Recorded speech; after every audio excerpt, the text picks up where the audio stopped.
We've got some Hey, fresh new I'm young Luis. talent And doing some I'm things that I Luis. know you haven't And you're heard listening to the before. Content is Profit podcast.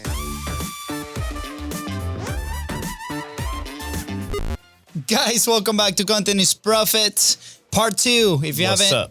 Oh, what's up? Yeah, you are here too. What's up, Fonzie? Anyways, if you guys haven't watched or listened to the previous episode where we go over the minimum viable content, which is the framework that allowed us to cross our first 6 figures a long time ago. It's just so exciting. Please go listen to it. Go download the guides, www.bistros.co/monetize. And today, we're on the second part, the publishing pyramid. The step-by-step framework to scale your content, baby.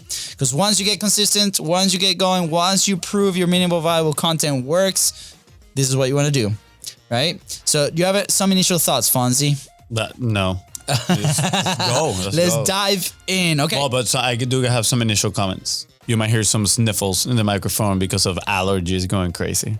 Just a warning. Just a warning. Sounds good. All right. So this actually framework, it almost is the base of everything that we've done over the last 5 years with, our own content, people that we serve with our service, and now in the studio. And I think it helped us almost put boxes and containers into and organize it in a way that is easy for us to understand it and then move it forward. Right. So, and we can put the if you're watching on YouTube, you can see the image. Maybe right here or right here. I don't know.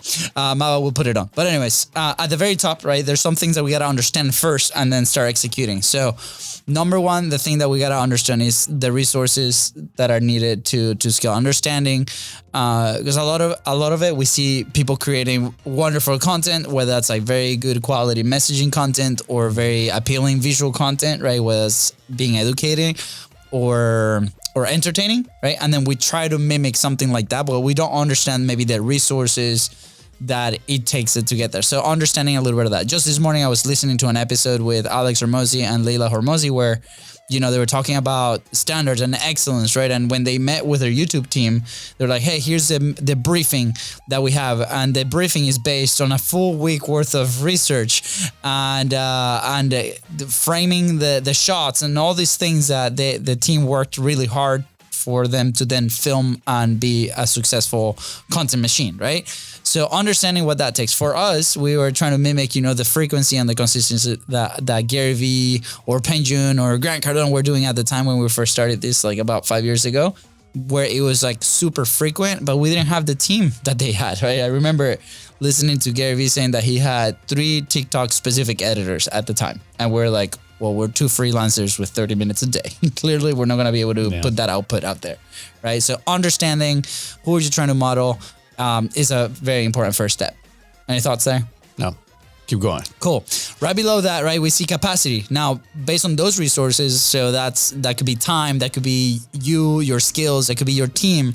What's the capacity that those resources have in a given week, right? So does that capacity is X amount of hours, and in X amount of hours, can we put out 5 podcast episodes, right? Or, 5 clips or 5 reels or whatever the content that you choose to do is what is that capacity? When we first started with our minimum viable content, we had about 30 minutes a day with a skill set that was very limited, at least on my end, right? So that's why I chose Facebook Live.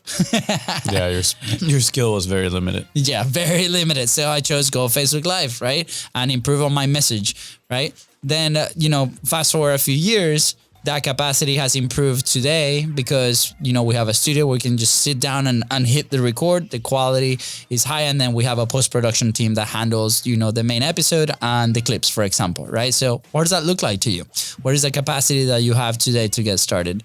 Then right below that is your consistency. Based on that capacity, how consistent can we be, right? So if we max out that capacity, if we put our team to work 24/7, blah, blah, blah, all this stuff, or you work 24/7 doing this, editing all this amount of video, because you might think that you have a temporary capacity to sustain it. What's that real consistency, right? Are you going to burn out after a little while, right? We have stories like that with our own team and with different teams that, maybe it's a lot at the time. So can we reduce that, or can we improve it? How can we make it efficient to create a consistency commitment, right? So I think that's very important. With our podcast, for example, we decided early that our consistency was going to be 3 times a week. And we held that for a very, very, very long time. And then I think it's been the last year or so that we got into the studio. We've been doing twice a week, right? We found that for our own personal capacity, we couldn't sustain it. So we're like, okay, let's reframe this. We're going to be consistent twice a week for the show. And we've been able to sustain that. Perfect. Okay, now let's reassess, what our resources, was our capacity. Can we improve again and go to 3 times a week? Is that even necessary, right? Like, we don't know. We've been testing different things. We've been doing a lot better now with 2 episodes a week, which is weird. But there's all the elements in there. And then at the bottom, right, of everything is your messaging, right? What you're saying? Is that helping people move the needle forward? Is that helping people solve problems? And at the base of everything, that's what really matters. And we have plenty of examples. If you reach out to us, we're happy to share where there's like maybe not so much production quality, but the message is so good that the content lands. So now that we understand that, right, then to execute, we need to start from the bottom up. And that's what we're going to do a little bit today. But again, if you go to bizros.co/monetize, you're going to find that you're going to download the worksheet, and it's going to walk you step by step on how to do this for your own company, for your own content. We even have a video for you, kind of walking you through the keynote presentation that we did this at BitFest. Wow. Yeah. That's very nice. Fancy, very nice. All right, Fonzie, messaging, talk to us, right? Talk to you. Well, here, I'm going to read what we have in the guide. You're one step away from finding your message, but you cannot find it on your own, right? You cannot just sit there and say, this is it, right? Your message is actually what resonates with your audience, right? And you need to test it. We always say test, then invest. And always quality of the message over quality of the production. So you know what you stand for, right? You know what you're offering, you know what problems you're solving. And then you get to actually test the message in different ways. And depending on people's reactions, then you get to decide, oh, this one is the best one. I'm going to stick with this one. I actually have here a little something brainstorm that I was doing the other day while I was making some donuts. Yeah. Very interesting. I made this little...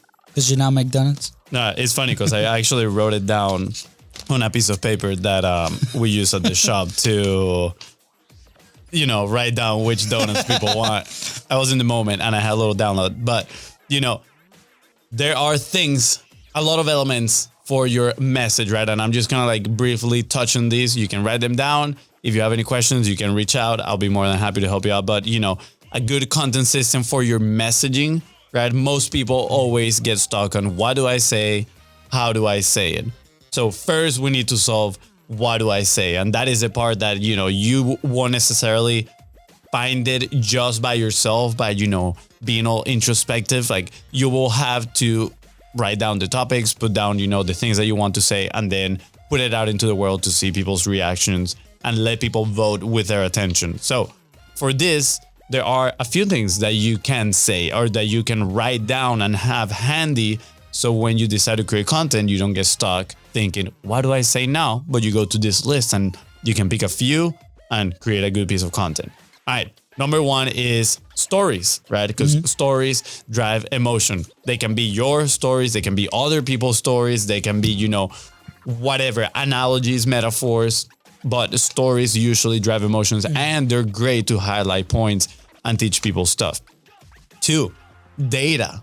Do you have data about the topic that you are covering, right? About, the problems, solutions that you have. Data is going to appeal to the logical mind of people because you might appeal to them emotionally, but then they say, I'm motivated, but how do I know if this thing actually is going to work for me? And then they see some data, like these people, like 50% of, I don't know, households, they eat sandwiches at noon, and you're like, wow, I do eat sandwiches at noon too, and that data convinces you somehow. I just made that up. I don't know if 50% of households eat sandwiches at noon. Yeah. Then you have a list of your solutions, right? And your problems. So this usually mostly problems and solutions are what are going to comprise your hooks. But on problems, when you're researching, you are looking at a lot of like, what are the problems that my people have? And then obviously the solutions, usually your products. This one is one of them, right? The publishing pyramid is a solution that came from the topics that we were talking about and the problems that we discovered. Then you have your style and series. I'm going to leave that one aside. And lastly, what I think is the most important one that I think is going to help you differentiate is your IP and frameworks, aka the publishing pyramid for us is one of us. The minimal viable content is one of us. Your IP and frameworks is what's going to differentiate you from other people. And in here on the worksheet, you're going to see the 3 pieces of differentiation: product, process, and personality. And this little segment that I just did is going to help you exactly with that, right? Product, that is kind of like your solutions, all right? And you also get to highlight those through your IP and frameworks, which are your processes. And then your personality, that is like, it could be your stories or the way you're delivering your message. But yeah, let me tell you, a lot of the times people will get drawn to you because of your personality. Actually, Naval Ravikant, I was listening to a podcast from him, and he says that in the media world, that is one of the biggest differentiators. So even if you are offering a service, right, that other people are offering as well, you're putting content out there, your personality will differentiate you from your competition and will attract people that will want to buy from you rather from other people just because of that. Yeah. No, I love it. Some other golden boulders here on messaging, right? Focus on simple, one problem, one solution, right? This could be as in like overarching on your content strategy or like one video. We did an example on the previous episode on how, daily vloggers now are solving problems, very specific problems in vlog form. In this case, cooking a specific meal. And where people are searching for that, they find that content and then it's an introduction to that world, for example, right? People won't always remember what you said, but they'll remember how you made them feel. A lot of what Fonzie just talked about with the stories and the way that we frame those, right? Sorry. Be passionate and vulnerable, and there's no memory without emotion. So all these like things to consider. And again, if you go to the guide on bizresults.co/monetize, you're going to be able to see there's some questions to prime some of that information out of it, and you can put it actually on that sheet and work through it. Now, the second step with, we're going back up on the pyramid, right? We have messaging. Now we're talking consistency. With consistency comes opportunity, right? Yeah. I mean, you need to be, think about it as a lottery, right? If you buy one ticket of lottery, your odds, right, of winning are going to be very, very slim. But if you buy a lot of tickets, a lot, let's say 50%, your odds, obviously, they're going to increase massively of winning the lottery. And, I don't want you to confuse winning the lottery in this case with going viral. Because again, everybody's goal is different. There's people that go viral, but they don't manage to monetize, right? So very important for you to define what those goals are.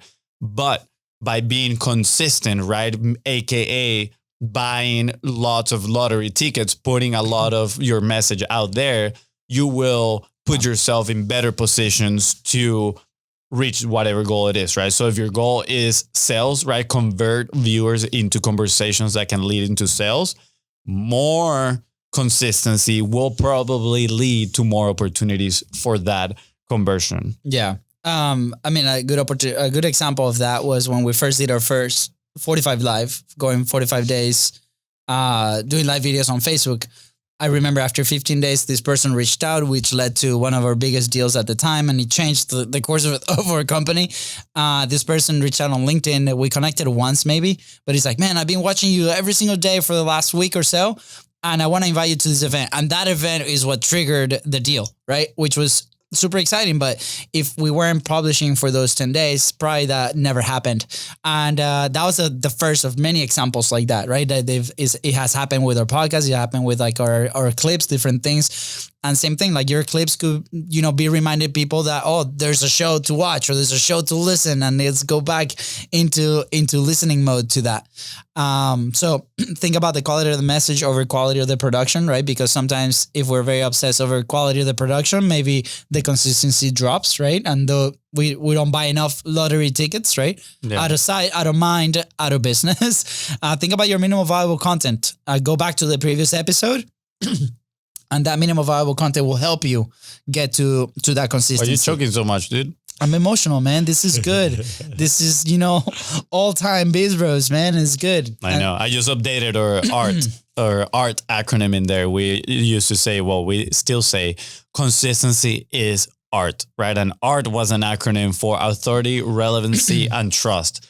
If you think about maybe any person that you enjoy following and listening to their message, probably in your eyes, they have authority, aka some status on whatever market it is that they're working on. They're relevant, right, on the topics that they're talking about, and relevant based on the problems that you might be having. And because you consume them consistently, they have earned your trust. Now, recently, we actually did an episode on this. We added a new R, which is resonance, right? That resonance leads to trust and, resonating with the problems that you have and the solutions that you're seeking. So consistency can help you build all that with your audience, which is key if you want to generate opportunities. Yeah. One of the things that, we've seen it all is, oh man, I said this already, or I'm so tired of saying this. Remember, you're the only one that listens to 100% of your message. So repeat it. If it's valuable, if it solves the problem, go ahead. Maybe you frame it with a different story, but continue to share that story, continue to share that message, because it's going to help somebody. As we move up, we have capacity and then scaling as we wrap up. But with capacity, you can do anything once you stop trying to do everything. That's the quote of unknown. I don't know who said that, but I had it written down somewhere and I really enjoyed that one. You can do anything once you stop trying to do everything. Yeah. So, obviously think about what you have at the time, your resources, what can your help, what can your team help you do? Do you have somebody in there that can help you? But your capacity is relative to your resources. Obviously, respect the cadence. So with this, we mean if you decided to do 3 episodes a week, respect that. Do your commitment, do 3. If not, then do a new commitment. Do once a week, twice a week. What can you sustain for a long period of time? KISS, keep it super simple. Yeah. The acronym is actually keep it stupid simple, I think it is, or something like that. But you know what? I was like, super simple sounds even better. Yeah. And again, this comes to what is the level of, post-production that you might have to do, but is that taking you too much time and you're disrespecting your cadence for that, right? What's the setup that you have? Keep it very simple to get started and moving on your content, right? And then our perceived capacity is not a real capacity. Once you start testing these new things, you're probably going to find that it's going to take you a lot longer than you thought it was going to take you. So readjust, or if you have a team, assign somebody to do that task for you so you can continue on your commitment. Cool. Good. All right. Again, go to your guide. There's going to be a lot of questions, so you can walk through this a step at a time and distill the information that's worth to you. And then at the end of the day, resources and scale, right? Growth is never by chance. Test, then invest. Make sure that as you put your content out there, frequency and consistently, you go back and look at the data, see what's working. What are the indicators? What are the things that are helping you move the needle forward in your content, in your marketing, and so on? Yeah, I think this one is important here. Scaling is directly correlated to the resources successfully invested in the right processes, right? You might believe you need a video editor when in reality, no, maybe you invest that into somebody that's going to help you, I don't know, script your videos, or even better, maybe somebody that's actually going to help you connect those viewers into conversations, right? Maybe it is a setter, what you need at first, right? So then you can increase your resources. So keep that in mind, right? But make sure you are being intentional or where you place your resources, because it's going to play a big role when you're trying to scale all of this. Yeah. All right, so that concludes our little episode on the publishing pyramid. If you haven't downloaded it yet, go to bizros.co/monetize. Reach out to us if you have any specific questions. If you're here in Jacksonville, you can come to the studio and book a session here in the studio. And, we record and we produce everything based on these principles that we talked in the last 2 episodes. So we're very, very happy to help. We're very big fans of remove the friction. So again, all we want for you is to put your message out there, help some people, do some good to the world. And I'm excited to share these resources with you. Fonzie, any last thoughts? Nah, that was pretty good to revisit. It was nice. I haven't seen that guide in a little bit. I haven't revisited in a little bit, and I thought it was pretty cool. I mean, I just looked at it and I was like, I'm proud of the stuff that we create, you know? Yeah. I'm very proud of it. So Let's go. I hope it's helpful for you. Pat in the back for me for, putting these episodes on the For pipeline. dedusting it. Dedusting it. Reference from the previous episode. Go So make listen. sure to listen to the previous episode for that. All right. And with that, guys, thank you so much for tuning to the Content is Profit podcast. Go ahead and follow the show in your favorite podcasting platform and on social media at BizBrosGo. That is Ryan. If today's episode helped you move one step closer towards your goal, please don't forget to share this episode. And of course, don't forget to leave a 5-star review. See ya. Bye, guys. BizBros.co/monetize.